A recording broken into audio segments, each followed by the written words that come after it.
Hi all, இன்னைக்கு நம்ம பார்க்க போகிற topic thyroid gland. So thyroid கிளாண்ட்னா இது ஒரு பட்டர்ஃப்ளை ஷேப்ட் ஆர்கன் நம்மளோட நெக்கில் இருக்குது. ஸோ இது நம்மளுக்கு வந்து லெஃப்ட் அண்ட் ரைட் லோப்ஸ்னு டிவைட் ஆகிருக்கு. இதோட நம்ம நார்மல் ஃபங்க்ஷனிங் இது வந்து 2 ஹார்மோன்ஸ் ப்ரொடியூஸ் பண்ணுது, T3 அண்ட் T4னு சொல்லுவோம். ஸோ இது எதுக்காக நம்மளுக்கு இந்த கிளாண்ட்னால நம்மளுக்கு இந்த ஹார்மோன்ஸ்னால நம்மளுக்கு என்ன ஹெல்ப் அப்படின்னு பார்த்தீங்கன்னா, நம்மளோட பேசல் மெட்டபாலிக் ரேட்னு சொல்லுவோம்.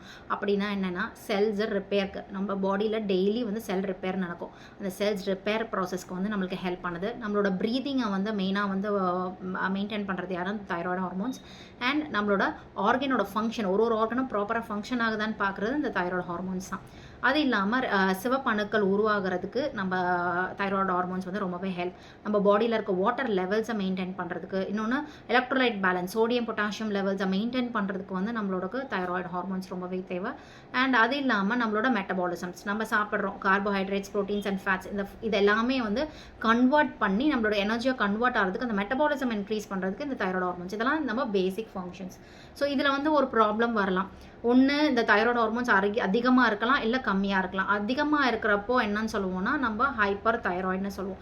ஸோ ஹைப்பர் தைராய்டுனா என்ன? நார்மலாக ஒரு மெக்கானிசம் இருக்குது நம்மளோட பிரெயினில் இருந்து, பிட்யூட்டரி கிளாண்ட்னு சொல்லுவோம். ஸோ ஹையர் சென்டர்ஸ் அது வந்து நம்மளோட ஹார்மோன் லெவல்ஸ் எல்லாத்தையும் மெயின்டைன் பண்ணும். அது வந்து என்னென்னா ஆன் அண்ட் ஆஃப் ஸ்விட்ச் மாதிரி இருக்கும். ஸோ நம்ம தைராய்டுக்கு வந்து TSHன்னு சொல்லுவோம். TSH லெவல் நம்ம பிளட் டெஸ்ட்லலாம் பார்த்தா TSH லெவல்ஸ் அண்ட் தைராக்சின் லெவலை வச்சு தான் நம்ம ஹைப்போவான்னு நம்ம வந்து கண்டுபிடிப்போம். அப்போ என்ன ஆகும்னா, நம்ம பிரெயினில் இருந்து தைராய்ட் ஸ்டிமுலேட்டிங் ஹார்மோன் நார்மலாக செக்ரேட் ஆகும், ஸ்விட்ச் ஆன் ஆயிடுது. செக்ரேட் ஆகி அது என்ன சொன்னோம், தைராய்டு கிளாண்டுக்கு கமாண்ட் கொடுக்கும், உன்னோட தைராய்டு ப்ரொடியூஸ் ஆகலை இன்னும், so you produce your hormones அப்படின்னு சொல்லும் போது, ஸோ இது வந்து என்ன ஆகும், ரியாக்ட் பண்ணி so it produces T3 and T4. அதை மெயினாக நம்ம பாடி யூஸ் பண்ணுற ஃபார்ம் வந்து என்னென்னா தைராக்சினாக யூஸ் பண்ணுது, வேரியஸ் மெட்டபாலிசம். இதே ஹைப்பர் தைராய்டில் இது என்ன ஆகுது, இந்த ஸ்விட்ச் வந்து ஆஃப் ஆயிடுது. ஸ்விட்ச் ஆஃப் ஆனால் அங்கேருந்து சிக்னல்ஸ் வந்து வரவே இல்லை. ஸோ வரவே இல்லைன்னா இது என்ன ஆகுது, ஓவர் ஆக்டிவ் ஆயிடுது. ஸோ எந்த ஒரு சிக்னல்ஸும் இல்லாதனால இது வந்து ஓவர் ப்ரொடியூஸ் ஆகிட்டே இருக்குது. So தைராக்சின்ற hormone T3 and T4 வந்து நிறைய ப்ரொடியூஸ் ஆயிடுது நம்ம பாடியில். ப்ரொடியூஸ் ஆகும்போது நம்ம பாடி வந்து திணற ஆரம்பிக்குது.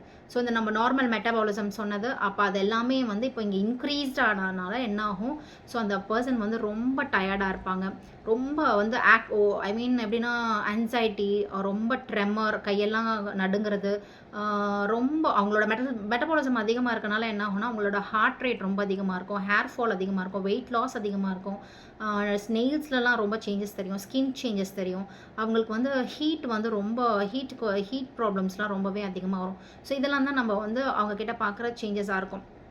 இவங்க எதனால இது வருது அப்படின்னு நம்ம பார்த்தோன்னா, ஒன்று அயோடின் இன்டேக் ரொம்ப அதிகமாக இருக்குது, நம்மளோட சால்ட் வந்து நிறைய எடுத்துக்கிறாங்க, இல்லை தைராய்டு கிளாண்டு, இந்த கிளாண்டே வந்து ஏதாவது இன்ஃபெக்ஷன் ஆகி அது இன்ஃப்ளமேஷன் ஆகிறது, ஸோ அது வீக்கம் ஆகிறது, இல்லை தைராய்டு நாடல்ஸில் ஏதாவது பிரச்சனை இருந்தால் அது இன்ஃபெக்ஷன் ஆகி அதனால வரலாம். வேறு என்னன்னு பார்த்தோன்னா, நம்ம பிட்யூட்டரி கிளாண்ட் ஹையர் சென்டர்ஸ்லேயே நம்ம பிரெயின்லேயே வந்து ப்ராப்ளம் இருந்தாலும் ஸோ ஹைப்பர் தைராய்டு வரதுக்கு சான்சஸ். ஸோ இப்போ வருது. ஸோ இதுக்கு என்ன ட்ரீட்மெண்ட் கொடுப்பாங்க அப்படின்னா, நம்ம இந்த தைராய்டு கிளாண்ட் வந்து ஓவர் ஆக்டிவாக இருக்குது, இதை கண்ட்ரோல் பண்ணணும். ஸோ அப்போ என்ன பண்ணால் ஆன்டி தைராய்டு மெடிகேஷன்ஸ் கொடுப்பாங்க.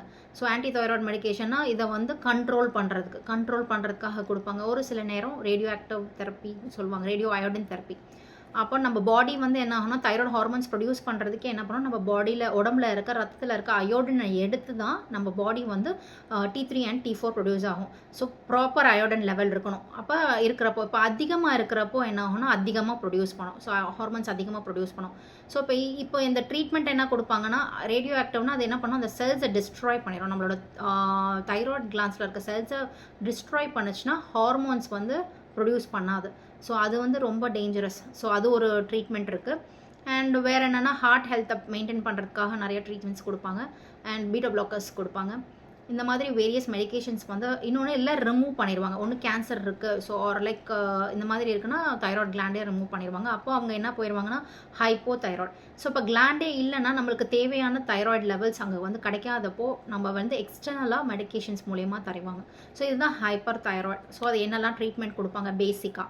இப்போ ஹைப்போ தைராய்டுனா என்ன? ஸோ ஹைப்போ தைராய்டுனா அந்த ஸ்விட்ச் வந்து ஆனில் இருக்கும், தைராய்டு ஸ்டிமுலேட்டிங் ஹார்மோன்னு சொன்னேன். ஸோ பிட்யூட்டரி கிளாண்ட் வந்து செக்ரேட் பண்ணிக்கிட்டே இருக்கும், பட் இந்த தைராய்டு என்ன பண்ணும், ஸோ அதுக்கு சிக்னல் வந்தாலும் இதுக்கு தெரியாத மாதிரி இருந்துக்கும். ஸோ அண்டர் ஆக்டிவாக இருக்கும். ஸோ அதனால் தைராய்டு ஹார்மோன்ஸ் ப்ரொடியூஸ் பண்ணாது. இதுதான் ஹைப்போ தைராய்டு.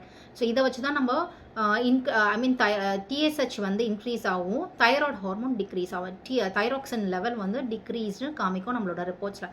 ஸோ அப்போ நம்ம அது ஹைப்போ தைராய்டுன்றதை புரிஞ்சுக்கலாம். இது யாருக்கெல்லாம் வரும் அப்படின்னு பார்த்தீங்கன்னா, நம்மளோட சால்ட் இன்டேக் ரொம்ப கம்மியாக இருக்குது, இதுக்கப்புறம் ஸ்ட்ரெஸ்னால் வரலாம், ஆரல்ஸ் இது வந்து நம்ம ப்ரெக்னன்சி இன்டியூஸ்டாக வரலாம், ப்ரெக்னன்சி அப்போது வந்து ஹார்மோனல் சேஞ்சஸ்னால் வரலாம், அண்ட் நிறைய சேஞ்சஸ், டிப்ரெஷனில் இருக்காங்க, இல்லைனா ஸ்ட்ரெஸ்டாக இருக்கும் போது என்ன ஆகும்னா நம்மளோட இம்யூன் செல்ஸே என்ன பண்ணோன்னா நம்மளோட தைராய்டு கிளாண்டோ போய் டைரெக்டாக வந்து டிஸ்ட்ராய் பண்ணுறப்போ அப்போ நம்மளுக்கு வந்து ஆட்டோஇம்யூன் டிசீஸ்னு சொல்லுவோம்.